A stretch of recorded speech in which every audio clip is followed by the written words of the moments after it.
ብርሃን መጽሐፍ ዘምሓተይቶም ድሕርኩም መጽኦም ዘለዎም ሎማ ኣንቲ ተራኺብና ዘለና ኣይገሰብቲ ዝሓለፈ ዋንቶም ምሳና ዝነበርኩም ኣይሕድሰኩምን እዩ እቶም ሓደሽቲ ዝመጽእኹም እንድሕር ኣለኹም ሎማ ኣንቲ ንመጀመርያ ግዜኹም ዝኣተኹም እንድሕር ኣለኹም ግን ውርዝና መንፈሳዊ ህይወትን ብድሆታቱን ኣብ ትሕቲ ዝብል ኣርእስቲ ኣብ ዝሓለፈ ሰሙን ወይ ሰሙናት ጽልዋ መዘና ዝብል ርኢና ነርና ኣብኡ ድማ ብዙሓት ይሕዋትና ብዙሓት ንፉዓት ኣገልገልቲ ኣብዚ ቲክቶክ ንፈልጦም ቃል ኣምላኽ ከካፍሉና ቀኒዮም ኣለዉ ማለት እዩ ስለዚ ገለ ሰናይ ነገር ሒዝና ክንከውን ተስፋ ንገብር ብዝሓለፈ እዋን እቲ ስጋዊ ድሌትን ኣሉታዊ ጎንታቱን ዝብል ኣርእስቲ ኢና ሒዝና ዘለና ማለት እዩ ምስቲ ውርዝና ወይ ምስ ንእስነት ተተሓሒዙ ኦብቪየስሊ ኣብ ሂወትና ዝኽሰቱ ነገራት እዮም ማለት እዩ ሶ ነዞም ከምዚኦም ዝበሉ ርድኢትና ብጣዕሚ ትሑት እንድሕር ኮይኑ ጥበብ ዝጎደሎ ብመንፅር ናይ እግዚኣብሔር ቃል ኣብቲ ሕብረተሰብና ዞም ከምኡ ዝበሉ ነገራት ብዓውታ ዝዝረበሎም ስለ ዘይኮኑ ኣብዚ ዓዲ ካውንስሊና ኣሎ እዩ ዝተፈላለዩ ነገር ካውንስሊና ኣሎ እዩ ምክሪ ትረኽበሉ ኣሎ እዩ ከምዚ ዌብሳይታት ዝመስሉ ዝተፈላለዩ ነገር ዋላ ነቲ ነውሪ ኢልና ንሓስቦ ከይተረፈ ስልኡ ዝዛረብ ዝተፈላለዩ ፕላትፎርምታት ኣለዉ እዮም ኣሸጋሪ ይኮነን ኣብዚ ዓዲ ተድሕረ ባይተና ንሕና ዝመጽኣና ኣሎ ግን ከምኡ ይኮነን ንዝኾነ ነገር ነውሪ እዩ ዝበሃለሉ ስለ ዝኾነ ፀገማት እንድሕር ኣለዉ ሽግራት እንድሕር ኣለዉ ኣብ ገሊኡ እቲ ንቡር ነገር ነውሪ ይኾነና ኣብ ገሊኡ እቲ ንቡር ነገር ሓጢኣት ይኾነና ኣብ ገሊኡ እቲ ንቡር ነገር ካብቲ ንቡር የውፅኣና ብዙሓት ነገራት ግለ ስለ ዘለዉ መንፈሳውነትና ሓሊና ብመጠን እቲ ክንከዶን ብመጠን እቲ ክንዛረቦን እንኽእል ነገር ስለ ንእስነትና ክንዛረብ ኢና ስለቶም ኣብኡ ዝኽሰቱ ስምዒታት እውን ክንዛረብ ኢና ስለዚ እቶም ዝፍጠሩ ተፈጥራዊ ሓደ ሰብ ሕማቕ ስለ ዝኾነ ይኮነን ሓጢኣተኛ ገለ ስለ ዝኾነ ይኮነን ኢቨን በቲ ክንልኩዕ እንኽእል መንፈሳውነት ዋላ እውን እንተሃለወ እቶም ኣብ ሂወትና ክፍፀሙ ዝኽእሉ ምስ ዕብየትና ምስ ውርዝናና ምስ ምጉባዝና ተተሓሒዞም ዝመፁ ስምዒታት ኣለዉ ሶ ስጋዊ ስምዒትን ኣሉታዊ ጎንታቱን ኢና ሕጂ ንርኢ ዘለና ስጋዊ ድሌት ምህላው ኣብ ዝሓለፈ እንታይ ኢልና ነርና ብተፈጥሮ ሓጢኣት ኣይኮነን ብተፈጥሮ ሓጢኣት ገለ ኣይኮነን ሓደ ወዲ ባህጊ ናይ ሓንቲ ጓል እንድሕር ኣለዎ ብተፈጥሮ ሓጢኣት ኣይኮነን ኣብ ዝሓለፈ እንታይ ኢልና ነርና ቃል ኣምላኽ ጎይታ እንታይ ኢሉ ኣሎ ሓደ ሰብ ብልቡ ብዓይኑ ርዩ ብልቡ ድማ እንድሕር ተመኒዩ ምሽ ይብል ማለት መመናይስ ካብ ውሽጣዊ ድሌትን ሓቐናን ስለ ዝኾነ ስለዚ ንሓደ ነገር ርዩ እንድሕር ተመኒዩ ወሲ ብሓቂ ብልቡ ዘምይሎ ኢሉ ኣሎ ናይ እግዚኣብሔር ቃል ክንደይ ሰባትና መንፈሳዊ ሂወትና ኢቨን ኣብ ቤተክርስትያን ኮይና ኢቨን መንፈሳዊ ነገር ኣብ እንብሎ ኮይና እቲ ባዮሎጂ ናይ ነፍስና ሲ ዓይንና ይርኢ ኣእምሮና ድማ ኢንተርፕሬት ይገብሮ ማለት እዩ እዚ ተፈጥራዊ ነገር ኮንትሮል ዋላ ክንገብሮ ዘይንኽእል ነገር እዩ ኣይኮነን ስለዚ ዓይንኻ ንዝረኣዮ ነገር ሲ ኢንተርፕሬት ይገብሮ ዓይንኻ ምርኣይ ጥራይ እዩ ትርኢ እቲ ስርሑ ከምኡ ምርኣይ ጥራይ እዩ ነቲ ኣእምሮኻ ድማ እቲ ስምዒት ዝበሃል ኣብቲ ነፍሲ ኣብኡ ስለ ዘሎ ኣብቲ ነፍሳዊ ፍልጠት ስለ ዘሎ ነቲ ዝሪኦ ነገር ኢንተርፕሬት ይገብሮ ይትርጉሞ ክትርጉሞ ከሎ ሓጎስ እንድሕር ኮይኑ ዘምፅእ ሓጎስ እዩ ሓዘን እንድሕር ኮይኑ ዘምፅእ ሓዘን እዩ ንሓደ ሰብ ሪኢኻ ክትሕጎስን ክትሓዝንን እቲ ፍልልዩ እንታይ እዩ ያ ዓይንኻ ይጥምት ኣእምሮኻ ይትርጉሞ ምስቲ ትርጉም ተተሓሒዙ ምስ ግብሪ ናይቲ ሰብ ምስቲ ዝርአ ደጋዊ ዝኾነ ዝርአ ተተሓሒዙ ኣእምሮኻ ዝትርጉሞ ነገር ኣሎ ማለት እዩ ስለዚ ልብኻ ዘይተሓለወ እንድሕር ኮይኑ ብመጠን እቲ ኣእምሮኻ ፎርም ኮይኑዎ ዘሎ ቅርፂ ሒዝዎ ዘሎ ንኣብነት ብዙሕ ግዜ እንሓስቦ ኣብቲ ስጋዊ ድሌታትና ተደሪትና ምስ ሴክሹዋላይዝ ዝኾነ ምስ ፆታዊ ርክብ ዝመስል ንዕኡ ዘለዉ ድሌታትን ባህግታትን እንድሕር ኮይኑ ቅርፂ ናይ ኣእምሮና ብጀክኡ ዝኾነ ነገር ዝርዮ ካብ ወፃኢ ንካልእ ክትርጉሞ ኣይክእልን ርኢኹም ሕጂ ኣእምሮኻ ዘይሓለኻዮ ብፍላይ እንድሕር ኮይኑ ብጣዕሚ ከቢድ እዩ ብናይ እግዚኣብሔር ቃል ቅዱስ ያዕቆብ እንታይ ኢሉ ሎም መልእኽቱ ንሰይጣን ተኣዘዝዎ ንኣሜን ንእግዚኣብሔር ተኣዘዝዎ እሺ በልዎ ንሰይጣን ከዓ ተፃረርዎ ስለዚ ካባኹም ክርሕቕ እዩ ምሽ ኢሉ ኣሎ ሕጂ ኣበየና ኢኻ ንእግዚኣብሔር እሺ ትብሎ መዓስ ኣበየና ኢኻ ንሰይጣን ትፃረሮ መዓስ እዞም ኩሎም እግዚኣብሔር ይኹን ሰይጣን ይኹን ኣብ ኣእምሮና እዮም ዝዓይ ይኮነን ማለት እግዚአብሔር ብሰብ እንዲሰራሐ ከዘማዋተ ቃል አምላክ ዝሰብከና እግዚአብሔር ዝምዕደና እግዚአብሔር ዝነግረና እግዚአብሔር በተቃሉን በትንቃሉ ዝሰብኩ ሰባትን ቦጌሪ ምሽቶ ሰይጣን ካብ መንግስት ፍቁር ወዱ ዘውፃና ከበማን ጌሪ ሰይጣን ባዕሉ ተገሊጹ ዲ ሰባት ጌሪ ምሽቶ ስለዚህ እግዚአብሔር ይሁን ሰባት ይሁን እግዚአብሔር ይሁን ሰይጣን ይሁን በሐሳባት ነታ ሐሳባት ዘመንጩ በሰባት ጌሪ እዮም ገረሚዮም ዝሰርሑ ሁሉ ትናይ ጸልማት ዓለምን ትናይ ብርሃን ዓለምን ማእከሉ ሰቢ በሰብ ጌሪ ይዛዓይ በሰብ ገሩ እንድሕር ኮይኑ በቲ ብሰብ አቢሉ ዝመጻካ ሐሳባት አሉ ሰናይ ነገር ባሂልካ ንኽውዕል ተቀዲስካ ንኽትውዕል ዝነግሩኻ ዝሕብሕቡኻ ዝሕግዙኻ ሰባት አሉ ይኮነ ብኡ መንፅር ድማ ንኽትረክስ ብኦቢልካ እውን ንኽትወድቕ ሕጊ እግዚአብሔር ንኽትጥሕስ ምክንያት ዝኾኑኻ ሰባት ከዓ አለው ንእግዚአብሔር እሺ እንብሎ ንእግዚአብሔር እንእዘዞ በየንዩ እንድሕር ኢልና በተው አእምሮና ዝመጽእ ሓሳባት እዩ ሕጂ ጎይታ ብዓይኒ ርእዩ ዝተመነየ ክብል ከሎ ምርኣይ ምጥማት ዘመልክት እቲ ምጥማት ፎከስ ምግባሪ እቲ ምርኣይ ግን ሓፈሻዊ ርእየት እዩ ቪው ይመላ ወይ ከዓ ቪው ምግባሪ እቲ ምርኣይ ዝበሃል ዓይንትና ሕጂ ንኩሉ ነገር ይርእዩ ኣብ ሓደ ነገር ግን የተኩር እዩ ምናልባት እቲ ዘተኩረሉ ድማ እቲ ቅርፃ ኣእምሮና ሒዝዎ ዘሎ ወይ ከዓ ንዓና ደስ ዝብለና ባህ ዝብለና ክንሪኦን ክንሓስቦን ሰንስ ክንገብሮን ደስ ዝብለና ነገር ከተኩር ይኽእል እዩ ማለት እዩ አበየናይ ዓይንኻ አበየናይ የተኩር ልብኻ አበየናይ የተኩር ካብቶም ዝመላለሱኻ 50,000 60,000 ዝኾኑ ኣብ 24 ሰዓታት ሓደ ግዜ እውን ኣብ ሕልምና ዝመፁና ዝተፈላለዩ ነገራት ሓደ ገዛኢ ዝኾነ ሓሳብ ኣሎ ንገሊኦም ናይ እግዚአብሔር ቃል ይኸውን ንገሊኦም መንፈሳዊ ነገር ይኸውን ንገሊኦም ስጋዊ ድሌታቶም ይኸውን ንገሊኦም ሃብቲ ይኸውን ንገሊኦም ዝና ይኸውን ንገሊኦም ዕብየት ይኸውን ልብኻ ፎርሙ ሒዝሉ ናብ ዘሎ ብዙሕ ግዜ ተሓስቦን ብዙሕ ግዜ ተሰላስሎን ነገር ቅርፃ ኣእምሮኻ ንዑ እዩ ዘመንጭ ወይ ከዓ ናብኡ እዩ ዝፀርይ ስለዚ ኣነን ንስኹምን ኣብ ሓደ በሪኽ ቦታ ኮይና ናብ ዝኾነ ነገር ክንርኢ ከለናስ ንርእየትና ዝምልከት ሓደ ዓይነት ርእየት እዩ ዘለና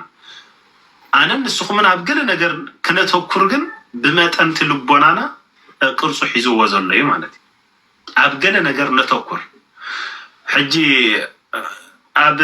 ምዕራፍ 2 መሃሌ ምሽ ፈታውየይሲ ንዓጋዜንን ኢራብን እዩ ዝመስል ኣብ ከባቢና ኮይኑ ከምዚ ይጥምት ኣሎ ይርኢ ኣሎ እስኪ ፅናሕ ምናልባት ክረኽባ እንድሕር ረኺበያ ይርእን ይጥምትን ዝብል ሓሳብ ኣብኡ ከመይ ተገሊጹ ኣሎ እቲ ብዓይኒ ርግቢ ይጥምት بمسكوت كويني ريب اوكي وي نتاستاي كينبلا شوات ادق تذكركم ما ندحر لهم بوست تقول لي تقول لهم مالي معرف كلته انت زي تقاقي اوكي محلي معرف كلته خافور شو من دمص فتاويه يسمع له انه قبل الاخر نزل له قبل الكرباتاتنا نطري يمصالو فتاويت ياخوم تبل زلا فتاوين عجزين وطوطو رابن نمثل انه كنيو مكاببيانا دويلو بمسكوت يري حجراي بمسكوت غيرو يري بعين رغب دما يطمتالو حجفت مكاببيا خوين نخري خلوسي نتي مسكوت نتي تحافشاو زلو بت مكاببيا خوين كازرا حافشاو ريت ات مسكوتن تبزري زلون كخون خاليو اتمطمات زبل حساب ግን በትመስኮት አቢልካ ሓሊፍ ካን ዘሎ ስፔሲፊክ ዝኾነ ነገር አእምሮኻ ፎከስ ገይሩሉ ዘሎ ነገር ይዘመልክ ምርአይን መጥማትን ስለዚህ ኣብ መዝሙር ዳዊት እውን ኣብ ምሳሌ እውን ነዚ ሓሳብ ዚ ምሳሌ ሰሎሞን ይደጋግመዩ ኣብ ዝቅፅል ክንሪያ ኢና ኣብ ምሳሌ ምዕራፍ 4 ካብ ፍቅዲ 23 ዘሎ عينتك قنيعني رأيا قلحتك دما نقدميتي تمتا زبل حساب الله عينتك قنيعني رأيا ስለዚህ عينتك قنيعن كريا كلوا ኣብ ቅድሚኻ ንዘሎ ነገር ክትርኢ ትኽእል ኢኻ ትርኢ ምርኣይ ዝብል ሓፈሻው ቅድሚኻ ንዘሎ ነገር ዘጠቃልል ክኸውን ይኽእል እቲ ምጥማ ዝብል ግን ቆላሕተኻው ንቅድሚት ይጠምታ ዝብል ግን ኣብ ሓደ ነገር ፎከስ ክትገብር ኣብቲ መገድኻ ክኸውን ይኽእል ኣብቲ ዕላማኻ ኣብቲ መደብካ ክኸውን ይኽእል ቀኒዐን ይጠምታ ዝብል ሓሳብ ግን ኣብ ሓደ ስፔሲፊክ ዝኾነ ከተተኩር ከለኻ እዩ ስለዚህ ጎይታ እንታይ ኢሉ ብዓይኒ ርእዩ ዝተመነየ ኢሉ ሕጂ ትምምናይ ዝብል ሓሳብ ገለ ነገር ይቀድም እዩ ኢልና ርኢና ኣሎና ተፈጥሯዊ ዝኾነ ንመርዓ ዝኣኸለ ወዲ ንመርዓ ዝኣኸለት ጓል ከምዚኦም ዝበሉ ተፈጥሯዊ ዝኾኑ ስምዒታት እሞ ነቶም ስምዒታት እቲኦም ድማ ናይ እግዚአብሔር ቃል ፍርሒ ናይ እግዚአብሔር ስለ ዘለዋ ታጓል እታ ሓብተይ እታ ሓወይ ድማ ናይ እግዚአብሔር ቃል ፍርሒ ስለ ዘሎ ኣይትዞሙ ዝብል ቃል ስለ ዝቕበሎ ክግዛኣሉ ከዓ ስለ ዝደሊ ክምርሓሉ ከዓ ስለ ዝደሊ ከምቲ ያዕቆብ ኢልዎ ዘሎ እዚ ናይ ሰይጣን ሓሳብ ኣየናይ እታ ኣብ ልብኻ ዓይንኻ ርእይዎ ኣእምሮኻ ድማ ተርጉምዎ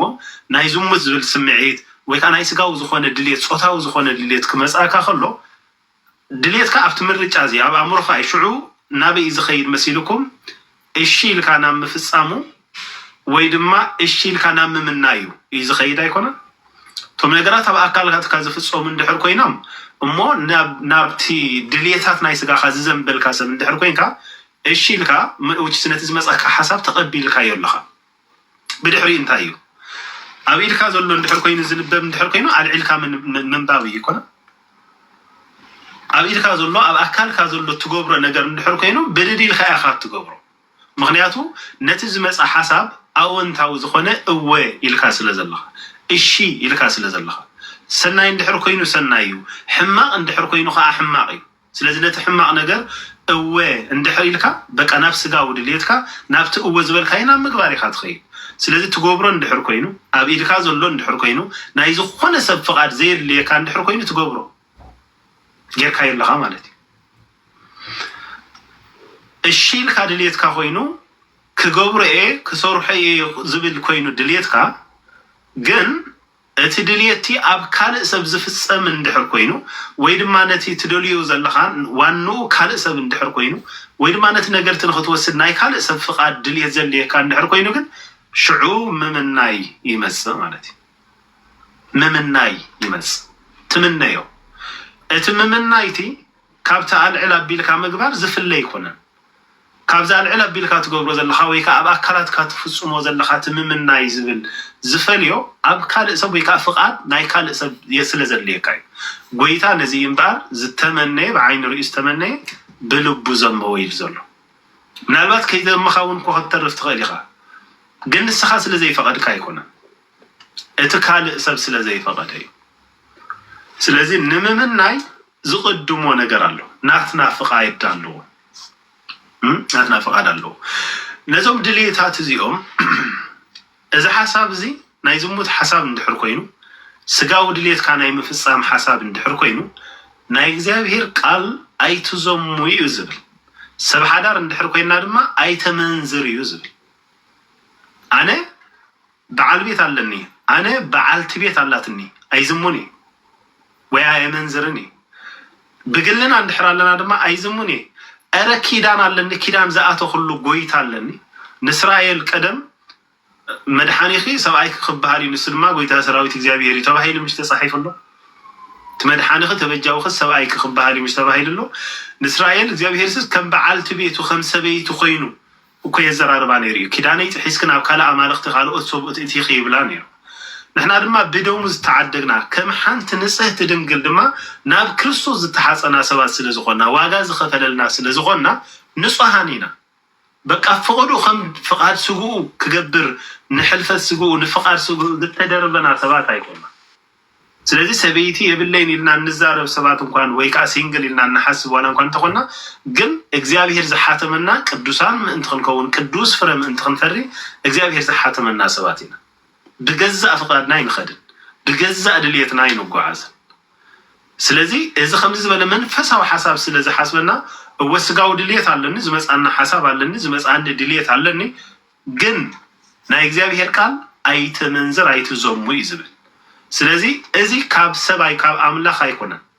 እዚ ከምዚ ዝበለ ድልየት ካብ ኣምላኽ ኣይኮነን ስለዚ ካባይ ይርሓቕ ኣይዝሙን እየ ኣነ ናይ ክርስቶስ ናይ ኣምላኽ ናይ እግዚአብሔር ኣብ እንብለሉ እቲ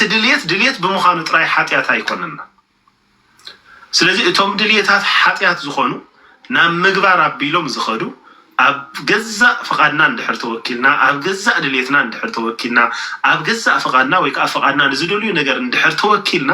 እሞ እሺ እንድሕር ኮይንነት ዝመፀ ሓሳብ ናብ እሺ ናብ እንታይ ዝበሃል ናብ ፍቃዳዊ ዝኾነ ምፍፃም ናብኡ እንድሕር ኣሰጋጊርናዮ እወ እንድሕር ተመኒና ሓጢኣት ኮይንና ኣሎ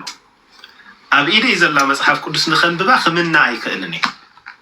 ናተይ ስለ ዝኾነት ከንብባ እንድሕር ኣቢለ ኣልዕል ኣቢለ ከንብባ ስለ ዝኽእል እዚኣ ናይ ካልእ ሰብ እንድሕር ኮይና እሞ ቃል ኣምላኽ መንበብኩን ገ ነይረ ግን እዚኣስ ናተይ ኣይኮነትን ነዛ ቃል እዚኣ ሒዝዋ ዘሎ ኣብ ርሑቕ እዩ ዘሎ ሓደ ሰብ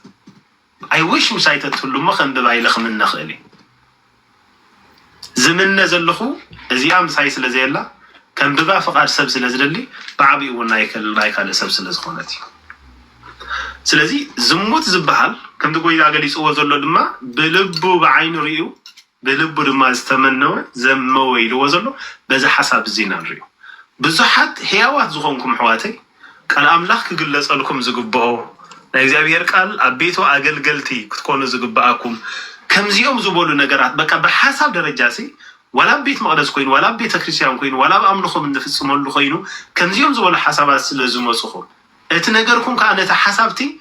ርእስኹም እንዳፀላኹም ከለኹም ኖ ዝብል እንዳሃለዎ ኸሉ ግን እዞም ከምዚኦም ዝበሉ ሓሳብ ደጋጊሞም ስለ ዝመፅኹም ነፍስኹም ፀሊኢኹም ምስ ሰብ ምሕዋስ ኣፅሊኢኩም ካብ ቤተክርስትያን እትርሑ ብዙሓት ኣለኹም ዞም ኣሕዋተይ ኣብ ካውንስሊን እንረኽቦ ሰባት ክነማኽር ከለና መንፈሳዊ ሂወትኩም ንምንታይ ዝሒሉ ንምንታይ እግዚኣብሔር የፍቅረኩም ንምንታይ ደይ ትመፁ ክንብሎም ከለና ድሕሪ ነፍሲ ወከፍ ዘሎ ድኻም ከምዚ ዝበለ ነገር ኣሎ ስለዞም ኣሕዋተይ እዞም ከምዚኦም ዝበሉ ምእንቲ ከየድኩም ኢኹም ተፈጥራዊ ዝኾኑ ኣብ ልብና ዝመፁ ኣለዉ ኣብ ከምዚ እዋን ከመይ ኢልና ንስዕር እንድሕር ኢልና ከምታ ምሳሌ ዘሎ ብምሉእ ልብኻ ንእግዚኣብሔር ተኣመን ኣብ ልቦናኻ ኣይትፀጋዕ ኢሉ ኣብ ልቦናኻ ኣይትፀጋዕ ዝብል ዘሎ ሓሳብ ኣብ ፍቅዲ 4 ወሪዱ ኣብ ምሳሌ ምዕራፍ 3 እየ ዘንብብ ዘለኹ ባዕለይ ይፈልጥ እያ ይትበል ንእግዚኣብሔር ፍራሕ ካብ ክፉእ ድማ ረሓቕ ኢሉ ኣብ ልቦናኻስ ኣይትፀጋዕ ኢሉ ፀኒሑ ሲ ውርድ ኢሉ ሽዑ ኣብ ኩሉ መገድኻ ንዑ ሕሰብ ንሱ ነካይድኻ ክቕንዕ እዩ ባዕለይ ይፈልጥ እየ ኣይትበል እዩ ባዕለይ ይፈልጥ እየ ኣይትበል ከምታ ዓንተቦ ንብሎ ብመንፅርቲ ዘለና መንፈሳዊነትን ርድኢት ቃል ኣምላኽን ኣእምሮና ናበይ ዝንብል እንውስን ንሕና ኣይኮናን ምናልባት ኣብ ዝሓለፈ ኣብ ፅልዋ መዘና ዝብል ክንመሃር ከለና እንታይ ኢልና ነርና ኣእምሮና ነቲ ንሪኦ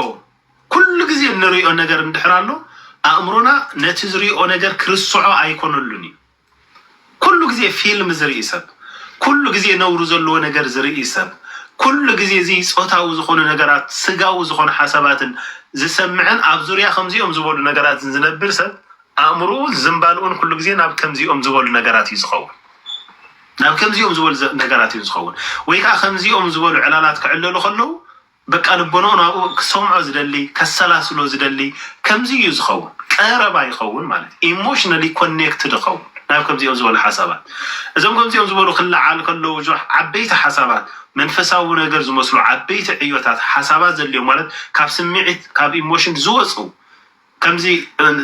እንታዮም ቻሌንጅታት ዝኾኑ በዳህቲ ዝኾኑ ሓሳባት ክለዓሉ ከለዉ እዞም ከምዚኦም ዝበሉ ሰባት ኣብ ከምዚ ኣይፀንሑ ናይ እግዚኣብሔር ቃል ስለምንባብ ስለምፅንዑ ክበሃል ከሎ ኣእምሮኦም ካብ ቻሌንጅታት ርሒቑ ወይ ከዓ ካብ ብድሆታት ርሒቑ ስኢሉ ኢሞሽናል ዝኾነ ስምዒታዊ ዝኾነ ነገር በቃ ብኡ ኣብ ከምኡ ዝቕየር ስለ ዝኸውን ዓበይቲ ሓሳባት ክሓስቡ ዘይክእሉ እዮም ዝኾኑ ዞም ሰባት እዚኦም ኢቭን ንኣሽቱ ኮይኖም ማለት እዩ ስለዚ ኣእምሮኻ ነቲ ኩሉ ግዜ እትሰምዖ ነቲ ኩሉ ግዜ እትሪኦ ናብኡ እዩ ፎርም ዝኸውን ናብኡ እዩ ዝቕረፅ ወይ ከዓ ናብኡ እዩ ዝፀሪ ኣእምሮኻ ኩሉ ግዜ ናይ እግዚኣብሔር ቃል እንድሕር ኮይኑ ኣብ ሓሳብካ ዘሎ ናይ እግዚኣብሔር ቃል እንተኮይኑ እተንብቦን እተሰላስሎን ናይ እግዚኣብሔር ቃል እንድሕር ኮይኑ ድማ ብመንፅር እዚ ብዙሕ ከምዚ እትገብሮ ናብ ከምዚኻ ትፀሪ ስጋዊ ዝኾኑ ሓሳባት ክመፁኻ ከለዉ ንስኻን እወን እምብን ከይበልካንሲ ንኣካላትካ ነተ ውሽጥኻ ዘሎ መንፈስን ዝሰማማዕ ስለ ዘይከውን ናብኡ ኣይትዝምብልን ማለት እዩ ናይ እግዚኣብሔር ቃል ብስቁኢልካ ብክፉት ዝኾነ ነገር እንድሕር ከይድካ ግን ኣብ ልቦናኻ ኢኻ ትፅጋዕ እቲ ተፀጊዕካዮ ዘሎ ልቦናኻ ሓሳብካ ድማ እቲ ኣኪብዎም ኣብቲ መኽዘኑ ዓቂብዎም ዘለዉ ነገራት ልምምዳትካ እዮም እቶም ኩሉ ግዜ ትሰምዖም እዮም እቶም ኩሉ ግዜ እትሪኦም እዮም ስለዚ ጥፍኣት ክኸውን እዩ ማለት እዩ ስለዚ ብምሉእ ልብኻ ንእግዚኣብሔር ተኣመን ክብል ከሎ ክትርጉሞ ከሎ ኣብ ኩሉ መገድኻ ንዑ ሕሰብ ንሱ ድማ መገድኻ ከቕንዓልካ ኢሉ ብምሉእ ልብኻ ንእግዚኣብሔር ምእማን ኣብ ኩሉ መገድኻን ኣብ ኩሉ ጉዕዞኻን ንዕኡ ምሕሳብ እዩ ኣብ ልቡና ካዘይ ምስጋዕ ድማ ባዕለይ ይፈልጥ የዘይ ምባል ስለዚህ ንእግዚአብሔር ፍራህ ካብ ክፉእ ድማ ረሓቕ ኢሉ ኣብ ምዕራፍ 4 ካብ ፍቅሪ 23 ናቢሉ ክጅምር ከሎ ድማ እዚ ቅዱስ ኣቦ እዚ ሂወት ካብኡ እያ ትፍልፍል እሞ ልዕሊ ኩሉ ንልብኻ ሓልዎ ኢሉ ሂወት ካብኡ እያ ትፍልፍል እቲ ሂወት ኣለና ንብሎ ትዝኣመና እዩ ይኮነ ያ እምነት ካብ ምስማዕያ ኢልና እግዚአብሔር ቃል እቲ ዝስማዕኻ ቃል እግዚአብሔር እዩ ነቲ ቃል እግዚአብሔር ዝሰብክዎ ዝተላእኹ ሰባት መንፈስ ቅዱስ ዘተንስኦም ሰባት ኣለው ንማሕበር ነታ ቤተክርስቲያን ብዝጠቅም መልክዑ ሲ መንፈስ ቅዱስ ዘተንስኦምን ዝገልጸሎምን ሰባት ኣለው ዝተላእኹ ሰባት ኣለው ነዞም ዝተላእኹ ሰባት እዚኦም ክንሰምዖም ኣለና እምነትናን እቲ ሂወትና ተሰሪተሉ ዘሎ እምነትና ከዓቢ ሂወትና ብኡ መንፅር ድማ ክትብልጽ ክትጸንዕ ማለት እዩ ኣብቲ እምነቲ ኣብቲ ሂወት ተሰሪትና ምእንቲ ክንፈር ብጥበብ ዝመላለሱ ሰባት ኣብ ርእሶም ዘይወከሉ ንዕኦም ዋላ ረክሰት ይኹን ንዕኦም ደስ ዝብሎም ነገር ዘይገብሩ ጥበበኛታት ንኩሉ ነገሮም እግዚአብሔር ብምሕሳብ ኣብ መገዶም እግዚአብሔር ብምሕሳብ ዝመላለሱ ህያዋን ዝኾኑ ሰባት ንጽህንኦም ዝሓለው ሰባት ከውም እንትኾኑ ኣብ ምሉእ መገዶም እግዚአብሔር ዝወከሉ ሽዑ እግዚአብሔር ስለቲ ቃሉ ንሳቶም ስለቲ ቃሉ ስለዚ ሓሰቡ ንእግዚአብሔር ኣብ ኩሉ መገድታቱ ስለዚ ቀደምዎ ሽዑ መገዶም ባዕሉ እግዚአብሔር ይቕንዑ ያ ጽባሕና እግዚአብሔር ያ እቶም ኣብ እግዚአብሔር ዝዓረፉ ሰባት እዮም ስለ ጽባሕ አይጭንቁን አይተጨንቁም ይሽና እግዚአብሔር ካ ሎሚ ከም እግዚአብሔር ከም ፍቃድ አምላክ ክትነብር ከለኻ ስለኻ እግዚአብሔር ይዝሓልይ እግዚአብሔር ይሓልልኩም በብዘሎ ሓልየትኩም እግዚአብሔር ይሓስበልኩም ይሶ በዘሎ ሓልየትኩም ኣብ ኣውድቁ ወይሉ ቅዱስ ጴጥሮስ ይሓልልና بزولو نجرنا شو أب إخواني هنا نودو. سلزي نحن نعو أب كل ما قدنا نشومه أب كل ما قدنا نحاسبه السلم ما قدنا يغنى. إذا بمقبرنا لبنا تيهيوت زفل فللو لبنا بمحلاوي. نلاقي منيا ويك حق إن زي الزارب أف كذا خادر بيو. نوصلت كنافر ويك نوصلت كنافر كذا خار حكم. عينتها غني عن رأيا ولا حتى خادمة نابك الميتي تمتعن. أبتنسي أبتن زي بهير زهاب كيا معالتسي زتمدب مرقدم أنت خلوكا زمدب كايو مقدم أنت خلوكا بدي الخاتسي خاص نوعلو خان أبتوعلو خان التجوبر نجرن نبات أنتي كي وصل الكامل thank you يكون حاوي كل سبيت اسمع راح حمشته أو قدامي تمل وقت فاضي شوعته نسوي حاليكم ما بكل حاليتكم أبو أودعوي من جابيري أو نايس راح نجرنا أبو جابير سن النجرة نحن كل ما قدنا نجابير نسود ما كل ما قدنا للسبع عليقن هيوت قبل بيسلت فلفل قبل بنا نجابير قلب مسمع هيوت نركب أبتي هيوت تدمع እግዚአብሔር ፍሬ ያብዛحلنا أيوة يبزحلنا نحنا እግዚአብሔር نقبر እግዚአብሔር ድማናትና ነገር ገበር ያ ስለዚህ ንክፉእ ዝኾነ حق ዘይዛረብ ልሳን ካብ ከናፍርና ክነርሕቆ ካብ ኣፍና ክነርሕቆ ንመገድና ድማ ክነቕንዐን ኣብ ኩሉ መገድናትና ድማ ምድብ ምንት ክኸውን ምሳሌ ምዕራፍ 4 እንታይሉ ንመገዲ እግርኻ ቅንዓያ ኩሉ ጎደናኻ ድማ ምድብ ይኹን ኢሉ إذا حسبتي consistency مهلاو مالتي نقر خاقنا عين كل ما قد بازهات كادما مدو بيخون صباح بدي لناسي ولا حنت نقر زي بلنا أبزريانا زلو سبات سلز دولو لنا ناب حد نقر نخيد زخونا نقر سلز قبرنا وزخونا نقر نخيد زي كونس مدوبات معالتات من تخلوانا نحنا ندليو بيتنا إكزابير كار بتبي هوتنا كفصة من ندليو نقر يا سدنة زمس رأي كاب زي مهلاوي مشلو يعني إخواني كاركم مثلا معرف إسرائيل شعاتن فوق 10 شعات رأي أنت زيلبو حزب سدي خير يزم رأي أنت زيليو حزب سدي خير رأي أنت زيبلو جزية خان زملكت سدي خات خير أبزرياكم زلوا سبات كلول لكم كلو أستوعب لزوم حواتي أبزرياكم زلوا سبات معرخ ندين عاكم يخبروكم مخانم التقمتوهم بمنتعي مسلكم حدث بدول أبيل نابزن خير اندحري لك ودي زمي تايزب لك هذا الله نعاها هذا الله وديليت نعاها هذا الله رئيت نسخة ولا حنتي بفلان زنكساقس بفلان زملالس መገድታቱ ምድባት ዝኾና መዓልታቱ ምድባት ዝኾና ንኽዘናጋ እንድሕርን ኮይኑ ዝኾነ ነገር ንኽገብር እንድሕር ኮይኑ ብፕላን ብመገዲ ብውድብ ዝኾነ ዘይትኸይድ ምዃንካ እንድሕር ፈሊጥካ ውጭስ ብካልእ ኣዘራርባ ግዜኻ ንዝኾነ ነገር ዝተዳለወ ኣብ ዙርያኻ ዘሎ ነገር ዝተዳለወ እንድሕር ኮይኑ ዓለም ባይዘወይ ብኸመይ እያ ትፈትወካ ምድብ ዝኾነ ግዜ እንድሕር ኣለካ ኮይኑ ኣብ ዙርያኻ ዘሎ ይኹን እቲ ዓለም ትበሃል ኣይትፈትወካን ኣብ ዮሃንስ ወንጌል ምዕራፍ 7 ዝተገልጸሉ ናብኡ ክንምለስ ኢና ስለዚ ምድብ ምዃኑ ግዜኻ እንድሕር ፈሊጣትካ ዓለም ኣይትፈትወካን ኣብ ዙርያኻ ዘለውን ከምኡ ክኾኑ ይኽእሉ እዮም ስለዚ ከምኡ ዘይምዃንካ ዝፈለጥ ኣብ ዙርያኻ ዘሎ ሰብ ድውል ኣቢሉን ናብ ዝዳ ዘይንኸይድ እንድሕር ኢልካ ኣባኻ ዘለዎ ርእየት እዚ ሰብዚ ወላ ሓንቲ ነገር ኣይኮነን ያ ምናልባት ኣብ ዙርያኹም ዘለዉ ደው ኢሎም ንስኹም ቤተሰብ እንድሕር ኣለኩም ንቤተሰብኩም ከምቲ ዝግባኣኩም ስራሕ እንድሕር ኣለኩም ንስራሕ ከም ዝግባኣኩም እንደገና ድማ ብመደብ ትጓዓዙ ምዃኖም እንድሕር ፈሊጦምኹም ግን ደው ኢሎም ፅባሕ እንታይ መደብ ኣለካ እዮም ዝብሉኻ ኣስተውዕሉ ኢኹም ዞም ኣሕዋተይ ሓደ ሰብ ድውል ኣቢሉ ናብዚ ከይድ ኣለኹ ናብዚ ንኸይድ እንድሕር ኢልካ ኣስተውዕሉ ብኸመይ ይርአኩም ንዓኹም ምዃኑ ወይ ድማ ንሱ ሕማቕ ሰብ ስለዝኾነ ዘይኮነስ ንስኻ በቃ እቲ ሂወትካ ከመይ ምዃኑ ካልኦት ሰባት ኣንቢቦም ኣለዉ ማለት እዩ ያ ኣብ መደቦም ተኣቱ ዋይ መገድኻ ምድባት ኩለን መገድኻ ምድባት ኣይኮና ግዜና ንዝኾነ ነገር በቃ ዝተሓለወ እዩ ዝተዳለወ እዩ ኣሚን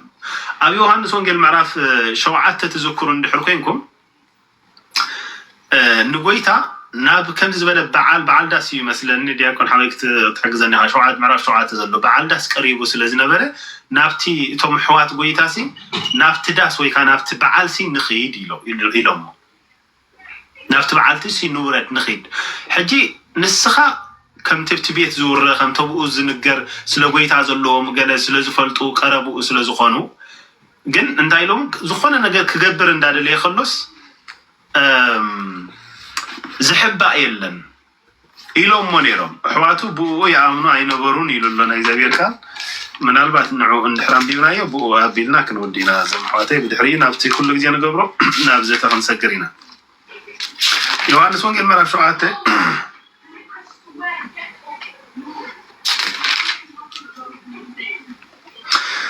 بدحر زي يسوس أمدري يهودا الزنبرة يهود قتل ويدلي يسلا زنبرة أمدري يهودا خزور عيفتوان أنت خنا بقلي لا يزور نبره اتنا يهود بعال داس كا قربه يا تقريب زلوا بعال داسي أحوات دما دك مزامر تخان زت تجبروا من تخريس كابزي وسيخان أمدري يهودا خيد بلوه نزل تجبروا زلخا من تكريسي لك مزامر تخاتهم بأخاها من زلهم نزل نسخات تجبروا زلخا من تكريس كابز وسيخا نبي يهودا نخي سلزي أب قليلا يزلوا أيهود قتل ويدلي سلزنا بروجيتا قليلا خا تسمين إسرائيل زبهالي تم كبرتيتات زينو برلو تبوليتيكا أكتيف زي يكون الله هيمانو زبهالي يكون حق زخون زي فلت قلي تسميناوي شنخنا إسرائيل مالتي بعد قليلا تقولوا وبلا زخون لنا قرن مالتي بعد بيدرس ممزحتي تم حواريات زينو برلو زنبار سلسته هيمانو تبوليتيكا تبهالي بملو أبتي دوبو بزبهال أبتي يهودا يدو مسحاق قدس قلسو مفلا يفتنا نبيات تنبو بخلو دما إسرائيل يهودا ندابل خزارو بقلو إسرائيل نتسميناو كفالنتهم 10 نقدات أزوكلي يهودا ندحريلو ويكا يرساليم ندحريلو دما نتي دوبو كفال نتي يرساليم تدوكينات اللوزالا سلسي بوليتيكا أبو يرساليم يزلو هيمانوت أبو يرساليم يزلو نبيات أبو يوم زلو مصحفتي أبو يسترقم ادخل نجار ما أكل سنتر جرافيتي ولا خمسة بوليتيكا أبو يزلو ماله جي هواليات نابو نخيد بعالك جبر ندحركينو ونابو سلازخونه هذه تقول لك ماذا مرتخانة تاخد قبل زل كام أنت خريسي نابو نخيد كجبر ندار ليه زحب النيلومو كابزوسينا نام مدري هدا خيد مخنياتو خجلس ندار ليه بحب زجبر يلا مخنيات الزماس نمدحانن كمهرن ندحر كوينسي كجبر ندار ليه ويكجلس ندار ليه بحب زجبر يلا إذا تجبر أنت خوين كاس رأسها عالم جلس برويزبل إذا تجبر ندحر كوين كا رأسها عالم جلس أنت خوين كاس بالحساب تدحير ترجم وزل أحواته بو يأمنوا سلزينا بريم زي زبريل وزلين الشيء فرح مشته أحواته خمزي زبلهم دما بو زي أمنوا سلزينا بريم فرشوا منته يسوس كا جزي جناي بس هن تزل له حساب زيها أما قد دخان إخوابير شمو أما قد دخان إخوابير أقدمو نسون ما قد تاتكا كقنعيو ما قد تاتكا أما قد تاتكا تأمت أبو دم صنع كل المجدات كاز تمدب يخونا مشيل له ስለዚህ መገድታት ካዝ ተመደባ እንድሕር ኮይነን ግዜኻ ንዝኾነ ነገር ድሉ ኣይኮነን ናይ ዓለም ተንኮል ኣብ ዝርያኻ ናይ ዘለው ተንኮል ንዑ ምድባ ኣይኮነን ግዜኻ ንዑ ምድባ ኣይኮነን ግዜኻ ምክንያቱ ኣብ መገድኻ እግዚአብሔር ሸም ካለኻ ትጸጋ ስለዝበዝሐልካ ድማ እግዚአብሔር ናትካ ነገር ይዝገብር ንመገድኻ ይቕንዐን እዩ ስለዚህ ተቃል አምላኽ እንታይ ኢሉ ኣብ መገድኻ እግዚአብሔር ክትሸሞ መዓልታትካን መደባትካን ድማ ምድባት ክኾና أب كم زوان جزي خاخل جزي أب زوري خان زلون نوديت نايستانن زتدالوا هايكونن مالتي. جن قويتان تايلو ما بزي. أوكي. يسوس كا جزي جناي بس حن جزي خم جنا كله جزي دلوي لو. جزي خم كله جزي استدالوي دلوي. جزي جنا أي بس حن. سلزي قويتا زمسؤول علام علو نت علاماتي نسو قويتا يسرح الليو حبا اندحر اللو حبا سقبل اندحر اللو سقبل كجبر اندحر اللو ما يجبر زمس قالو علام اللو فقاد ابو يزجبر معناتنا هي قويتا معالتات مدوباتي سروحهم مدوباتي تلوخنا يبو نفسام مدوباتي جزيو نتفقاد ابو نخجبر يدلو أنتم أبصري إذا لو غز تدالوي سلزي نعون خي يقبر تفقد قويتا جزيو دلوا يكون النتي زب حال زلوا نايتهم أبو زلوا حواتو تباهي لهم زلوا جن بدوات يندن جزي ويكا دلوات يندن جزي زخون النجار أبصري يوم زلوا نجار نخون يسوس جزي جناي بس حن جزي خون جنا خلوا جزي دلوي عالمنا عخاتكم كسل أي كألاني عالمنا عوام زي تسألوا من تايو جزيهم نتنا عالم فقاد كجبرو ويدو ما فتبزوري زلوا نجار زتلم ده نجار نخجبرو دلو سلزخون جزيهم عالم إيجين سناتو ما يتخون جزية خا دلو ندحرو كينو أبزوري خان زلوا إكسرسايز نخته أنجد حسوت ندحرو كينو نعو حما نجار تخينو نعو رخصة ندحرو كينو نعو كتأنجد فقادين ندحرو كينك علن نتبلو كبرتات علن نتبلو كبرتات علن نتبلو مننات علن نتبلون نتأمنون أمنتك يا زتدالو جزي ويك أزمدب كاي جزي زي بالخان دحركوين حجي أيكونني جزي أيكونن حجي خمسة أيكبرني جزي أيكونن جزي أيكونن سوز تمدبوا له نجارلو دليل سجان قان انتقونه فقار سجان قان انتقونه كتجبروا له تقل عقمن عدلن ولا قان اندهالو كاجن نو جزي حجي يكونه إلكا زتمدب عمتاتن معالتاتن على كان دحركوينو إتاب زريا خاز العالم أنصارك يأتخون يا إتاب زريا خاز اللو نجر بك أنا زخونة ناخذ جبر كم زي حجة تقالي سنايا زلنا مالتي أبث موبايلاتنا حزنا تراب كوين ناس اللي زلنا زحنخ نجر كري رخص نجر كري زحزن نجر كري بمنصر كم زي الناس كورونا بنجبروا له نجر رخصت نسمعنا حماق نجر نسمعنا زموت نرينا قل نجر نرينا حماق بقى صرف نسمعنا مرقة نسمعنا نقول نجر مش اكسبوزد كوينا لنا كم زاب زخوينا يوزلنا أب عالم دماغهم اندحر كوينا عالم ناتنا ايجين استخدكونا يدخلني أنصارنا خدكونا يدخلني بمن متأمر مالتي سلازي عالم أنصار نايتهم مجدتاتهم مدوبات زخونو سبات ناتوميا أنصار ناتوميا عالم سلازي قويتان تايلوهم جزيهم تدالوي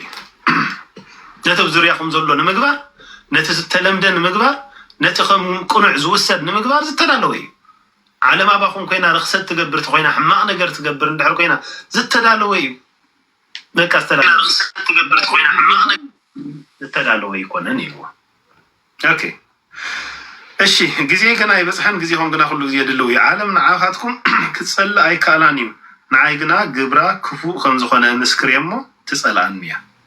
سلازي نابت بعالسي نسخاتكم كيلو عالم زي تصولهم زلان من تايزم حواتي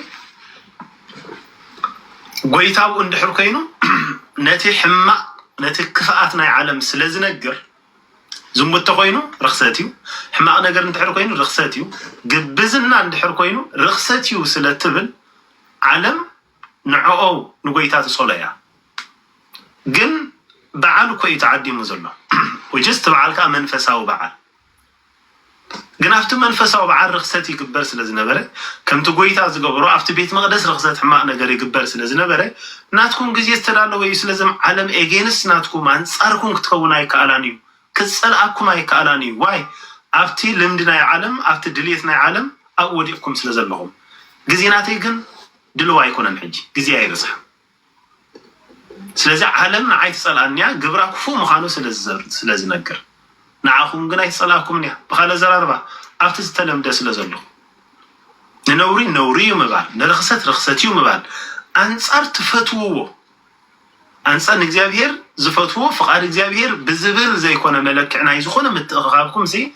ناي بعلكم دليت يا مسكل خوينو سي دليتنا انتاي هويه مش بوانجل بسعجلن كنا نوعلو زلنا بعل ناي مسكل انتاي دليتنا ناي زخونه مناسيات امسي خاسي هويه مبال شيك صريح هويه مبال مش تبقسلو علامه كله أفتعلت إن حسبون النذكرون عم مسكل سلسة جلس الدنك زخون السبكة كله ناتو قد زبلو من إسيال لحجي ثم منفساويان ثم أقل قلتي أفتبيتيك شان زبهال دنك زخون قالات اللو جابي ربو زقبرو فقرن أفت مسكل زتخ جلسة كفاءات ويقاس الماتنا يعلمنا عنه مودات زي بالله كان نايسباتن مودات زي بالله تبي بحرت حفتام زخون أملاح اتمين تتعبا أجر زفكرنا أبا يفقريلو أم مسكل زقبرو عب فقر مسواتي عنه حجت من أسيجن كمان أسي كم بعال نت إكسرسايز نقبر نت هوية نبلو نتجلا نبلو نتو ندرفو نعو ناتو نجر دس زبلنبر سلة السبكة سلة ودعة وحكي زعات ونزقود دونالو يلا نايكونا أفتش عزنا بلا بعال كاخو من يرو بعال داس إجابير نبوتاتهم كم يجير إجابير من دق سريحهم كللا جيرهم نايبعلهم كتما قصر زلوا حليهم زي كونس أم مدرب الأجابير بعلو قاسا خوينو بعلو صقع خوينو بعلو من طلعت خوينو يا بعلو مجارجة خوينو بعلو من دق خوينو حلاوي أمن مجابي أمن خوينو أبيت مقدس كي تقارس يبره بزنبرة شمعة يا ما راح يقوم عليه برهانكم عليه دابله بتي زي ودر زنبرة موسب ويكا حبستي مجابي يقوم عليه دابله دابي هري حلفهم نيرو نسو زحالفو لي نيرو نسو زذكرو لي زقبا نيرو تبعالت قلنا بكالي صاري نيرو سو قويتا عبتي نقويتا أمت زقبرا نقويتا زر انبعال يركب نيلو ريخم مقدخا مدوبات كخونا خلوها اكزابير مقدخا خاقنا عالكا خلو نتنقر كينو زتلمده نقر كينو بزريا يزلخوم انديمو نورمال انديمو قبر انديمو كينو زبل ملكعي يهلوها كامالتي زمحواتي أوشتخم زخونة دليتات سلستلم دبزرينا زموت حج نور خوين سلازلو حدا زيد ما بتي زعابي زموت لنا نحسبه ويكا زعابي كفؤ نجر لنا نحسبه نتي نبوري الخاز قبر نجر كم حدا ستايسل نقبر بخال زرار بحسابين الصبر نقبر زي انتينا نبلو زم قبر صدوم قلمل زبهال بخمس زبل رعيدو سلازلنا تعالم تقدمي تزطفقت العالم أبز حج وان قهر كوين بانا مسيح سلازلو يا حجب زحجوان قرب تسنحنا كو إذا أمو نورمال ندي نبلو اللي بقى أجراش كونسرن زي قبرنا مغرياتو بحر نقر سنبيل الناس اللي زلنا أبي إكزابي هيركو حاتياتكو عب النيش سين يقولو قلنا أبزوريا ناس اللي زلو خمس سلسة لم دقوار نودن بحر وغينهم كان مقال كنا نزخونا نقر مقبار نوبور سلسة وصلي بفيلميتات أبيلو أبزوريا نا أبيلو بزي حجي لما بنريو بز تفلا لي نقرات بقى اللمود سلسة بزوح زي سلسة معنا كم تقدمنا زبلنا يرمى أمرنا نبتخل لك زي السمعنا يوصل الزنبل أبز خمس زبلنا نقرينا نودغ زمحواتي سلازي اتزتلم دخل لك زي قناع يكونن اتابزرينا زل لك لك زي قناع يكونن أمرنا لبنا نصوه كوينو حلنا قدسنا عقبنا من تخن كيد مجدتاتنا مدوبات يكونن أفت مجدتات مستحسب أملاح زي السانسة من دحران لشعو بتقبب النملالس سلزخون سلنخون أفتي ترابنا يعلم ويك أفتي من تايز بهالمساوي يعني يعلم إنه ودق سبات أيقوننا أبز حالة في وان هيرم لا قولي زنببتنا خبز مسزلو خنيات لما ندم ببنا يحاد بحاد النخيل نايا يكوبي أبي يكون معرف سلسة أبزلو أما أكلكم كلبا من مستوعال المنيو نسو بسنا يكايدو بلوهاتن طبب غيرو قبرو يرئين مرير قنن شاران أو لبخم كابزهلو سجنا نحق الناس صارروكما أيتمكحون أيتحسون اتقنن شاران زلو أبو مفراس سرعاتن كله كفو قبرن أبوالو ينو أفتقني أفتشارا زلو كله مفراس سرعاتن كله كفو قبرن أبوالو ينو يا كنئي أبزلو شارب زلو زرقت أبزلو كل مفراس حقي أقوله سلازم مجدتاتنا مدوبات أبن نخوننا أو كل مجدنا ما جزابير نسن حاسبن هيوت قبل بسلة تفلفل نلبنا بتنا جزابير كان بتمنفسا ونجر بتقدسنا إلنا نحاسبه كنقرص أمه مجدتاتنا معالتاتنا ساعاتنا مدوبات كخنا أفتز مدبنا يوم مدب دما مستمدب زي سانة سبن دحرالو أكايدنا سلزي تعمو أبزخون عين نايو أبزخون مسانا مستلو حبرنا نايو أبزخون ويلا لو حبرنا نايو مدوب زخون جزء سلزلنا أتي زقمتنا يوم مجدي شراش فليات غير إزوزان أم مجدي ما مستم قناعاتنا يجزي زخون سباتن نرخب مالت سلزي هيوتنا بتقبل من انتخن الملالس حدا خابتي أبزريانا زموس وسجاو سمعتات دليتاتنا إن جبرو ويكا النسعر اللي أجباب المجدن نمنتاي نسمع نمنتاي نري معالتاتنا مدد بمقبار زخونا هاقف بزي مقبار كن زناقا عند حرال لنا يلي النايو كنعرف عند حرال لنا يلي النايو قل أب كل مقدتاتنا إذابير دمشام هنا أبتم تدليت سنايو لناينا حما أنقرا يكون لناينا قنت آلو تاو قوني آلو نتزمز الدليت التأنقللو مقدي ناتكا أب فقار كان دحر تترئيسكا أب لبونا كان دحر تسأجعها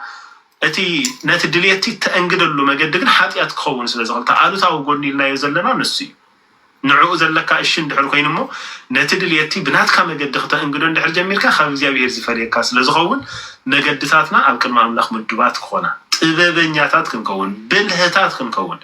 طبب كابتا عشا سب سلازفالينا نسهنا كابتا رخص سب سلازفالينا مقدباتنا مدوبات مخانا كابتهم حانت معالت بدي لومسي قوام زخون السرح سرح خلوه مخالي تكابو وسع زلوجن زخون أب زخون سب زي تمدب جزية زلوه أمناي زخون سب فقار زاتو أمناي زخون سب مدب زاتو سبات أبكم من دحر لنا أي مبزح جي ودكاتن رخصاتن أبزي حسبنا يومنات سو كمو بقى زي تمدب نزخون سب من تقملو زي تمدب جزية زي بالنا نصحان سبات من تخن كون ولا نتستوعبنا بطلب النعيم من تخن كون إذا بمقبار እግዚአብሔር እንድሕር ሓሲብና ኩሉ መገድታትና እንድሕር ሸምናዮ ኣብቲ መደብቲ እግዚአብሔር ያሕፍረና ቃሉ ስለ ቃሉ ክብል እግዚአብሔር ያሕፍረና ስለ ቃሉ ክብል ስለዚህ ኣብ መገድና ንሕና ንሸሞ መገድታትና ድማ ንሱ ይቕንዕ እግዚአብሔር ካብ ንሓስቦን ዘይንሓስቦን ካብ ንግምቶን ዘይንግምቶን እግዚአብሔር ይሕልወና ኣይንፈልጦን ሳሂሉ እግዚአብሔር ሙሉእ እዩ ኣብ ኩሉ ምድሪ ዝረአ ነገር ኢና ንሓስብ ንሕና ግን ካብ ዘይ ንሪኦ ብዙሕ እግዚአብሔር ይኸውለና ይሞ እግዚአብሔር አሚንና ኩለን መገድታትና ምዱባት ክኾና እቲ ዘጋጥመና ድማ ተፈጥራኡ ዝኾነ ነገር ምዃኑ ነቲ ዝስማዓና ስምዒት እወን ኖን ክንብል ተንደንሲ ዓቕሚ ከም ዘለና ተጸጋቲ ስለ ዝሕልወና ትሕቲ ጸጋ ስለ ንነብር ሓጢአት ኣይመልከናኒ ሮሜ ምዕራፍ 6 ምሽኮም ኢሉሎ ሓጢአት ኣይመልከናኒ ሓጢአት ኣይገዛአናኒ ነፃ ሓራ ስለ ዝኾነ ግን ኣብቲ መገድና እግዚአብሔር ግን ሸይሞ ኣብቲ ትሕቲ ጸጋ ክንጸለል ስለዚህ ኖ እዚ ፈቃድ ኣምላኽ ኣይኮነን ንኽንብል ትብዓት ኣሎና ምናልባት እንተወዲቕና ኸማን ካብ ውድቀትና ክንተስእ ዓቕሚ ኣለና እዚ ግን እግዚአብሔር ኣብ መገድና እንድሕር ሸይምናዮ እዩ ኣብ መገድና እንተዘይሸምናዮ ግን ኣብ ድሌትና ኣብ ልቦናና ስለ ንጽጋዕ እቲ ነውሪ ንዓና ኖርማል ነገር ክኸውን እቲ ርክሰት ንዓና ዝለመድናዮ ነገር ንእዝና ዘይኩርኩሐና ንልብና ዘይኮንኩሐና ነቲ ዝተቐባእናዮ መንፈስ ንሕዝን ምህላውና እንኳን ዝረሳዕናዮ ሰባት ክገብረና ይኽእል ሶ ምድባት ዝኾነ ግዜ ምን ትኽእልወና እዩ ናይ ሎሚ ሓሳብና